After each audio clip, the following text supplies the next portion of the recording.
That era, people were known for their memory, for their lineage. So you would know who is your father and your grandfather and your grandfather's father and which family you are from, which tribe you are from. So it was a technique and it was a system that people would memorize other people's lineage.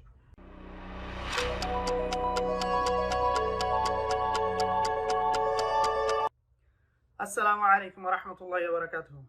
Welcome to another episode of Simplify English by Azim Bhai.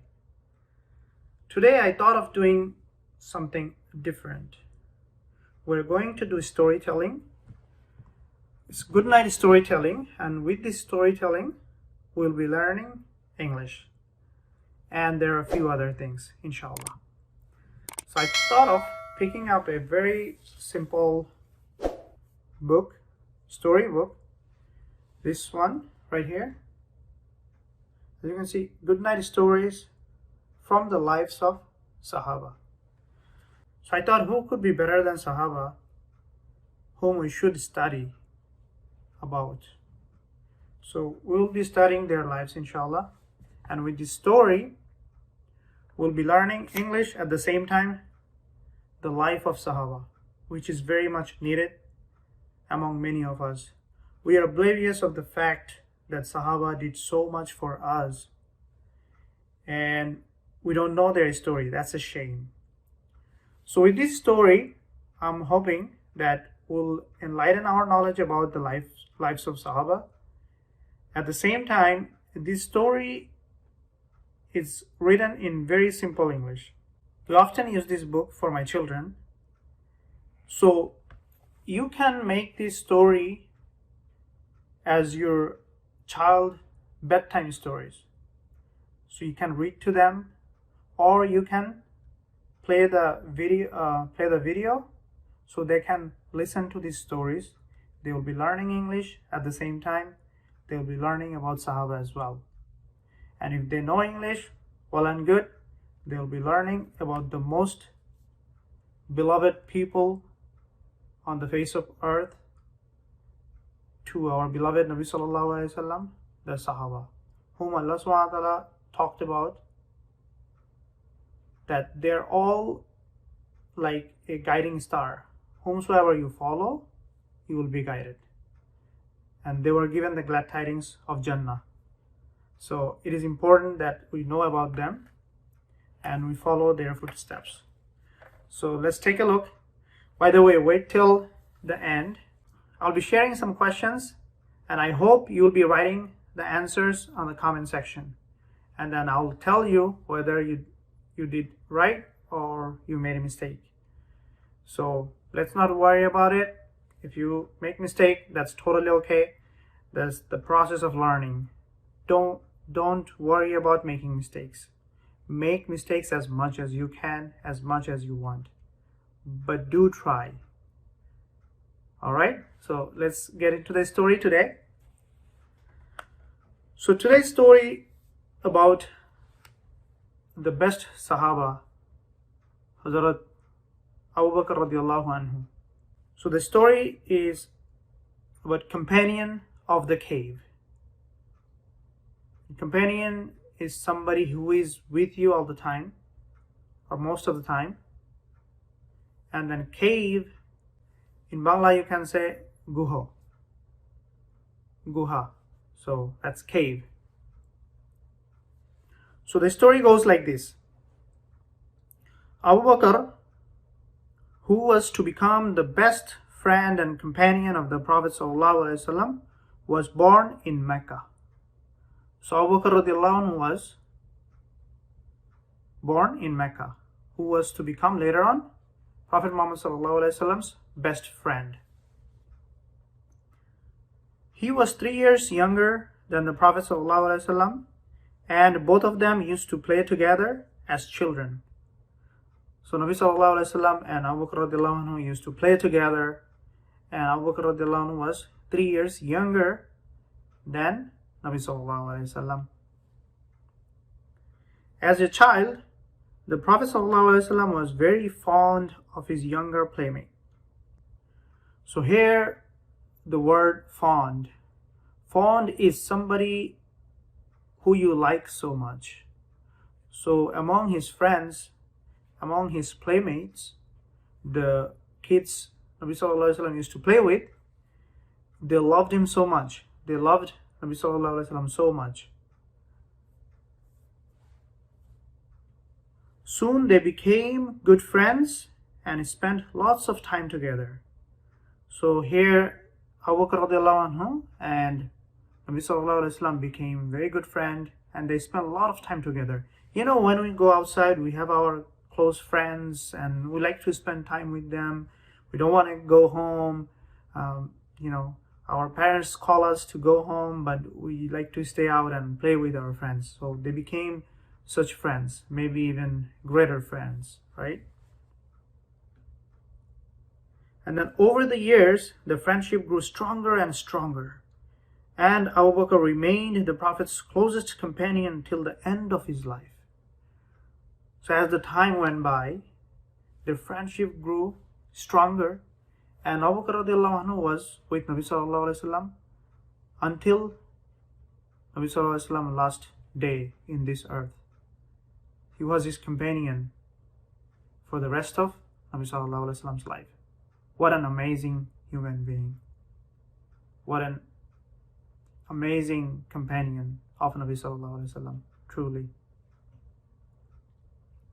So Abu Bakr radiallahu anhu was known far and wide for his good character. So here, as far as our English is concerned, far and wide, what does that mean? That means a lot of people know about you. So in here, Abu Bakr was known far and wide for his good character. So Abu Bakr radiallahu anhu was known for his good akhlaq, good character, far and wide, meaning as very far and very long distance. So among Arabs, he was known for his good character. He was honest and truthful, as well as hardworking and fair in his dealings. See, that is important. You need to be fair in your dealings. You need to be trustworthy. You need to be honest. That makes a good human being. That makes a good businessman. And Abu Bakr radiallahu anhu was both. He was extremely kind to all around him and always ready to help the poor and the sick. So Abu Bakr radiallahu anhu was always ready to help. Poor, sick, whoever needed help, Abu Bakr radiallahu anhu was there. He was known for this. Nobody could compete with him. He was also very intelligent, and his memory was legendary. See, he had very sharp memory, and he was known for his memory. His knowledge of family histories going back for generations was amazing. And this was something which was highly valued by the Arabs. So at that time, you know how we have special people nowadays among us. They could be very good doctor, they could be a very good computer engineer, they know how to do coding very well, so they're known for those kind of tasks. But at the time of Nabi Sallallahu Alaihi Wasallam, or in that era, people were known for their memory, for their lineage. So you would know who is your father and your grandfather and your grandfather's father and which family you are from, which tribe you are from. So it was a technique and it was a system that people would memorize other people's lineage. And whoever could memorize more, he was respected among the Arabs in that society. So Abu Bakr radiallahu anhu was really known for that. He knew most of the lineages, he knew their tribes, and he knew this science very, very well. So he was known for that. And the Arabs really valued this skill so much. That's why the Arabs at that time, they would respect Abu Bakr radiallahu anhu a lot, especially because of this skill. When the Prophet Muhammad ﷺ began to receive the revelations, Abu Bakr was the first person to believe in him after Khadija radiallahu anha, the Prophet's wife. Now, did you know the first person to become Muslim was Khadija radiallahu anha, a woman who was the first wife of Prophet sallallahu alaihi wasallam. What an amazing wife. What an amazing woman. And then after her, Abu Bakr radiallahu anhu was the first man to become Muslim. What a great honor. It's a great honor to become the first man to become a Muslim.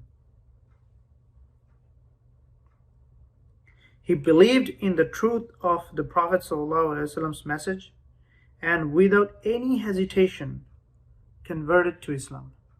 So meaning, as soon as Nabi ﷺ gave him invitation to become a Muslim, without any hesitation, Prophet Abu Bakr radiallahu anhu accepted Islam and he took his Shahada. The religion of peace. The religion of peace.